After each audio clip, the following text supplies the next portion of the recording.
क्षेत्र में 18 दिन के, 1 महीना के, 20 दिन के, 25 दिन के लगातार पंडवानी गावा।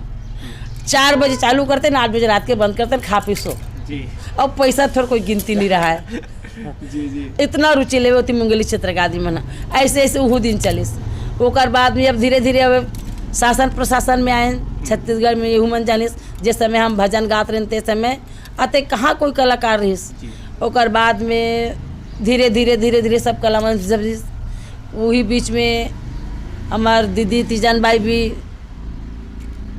पंडवानी गावत रहीस। बीएसपी के यहाँ वाला बुलवाइस, तो बीएसपी में बुलाइस तो हमन ओकर से मुलाकात करें। तो मुलाकात करे के बाद में कहें दीदी ते कम से कम ते यहाँ तक बीएसपी तक के पहुँच गए हस। तो बीएसपी में भी थोड़ा बहुत ये बीएसपी वाले मतलब बोल साहब मल्ला कि हम शिक्षा चलाबो भाई, कोई कलाकार जो है अगर सीखना चाहते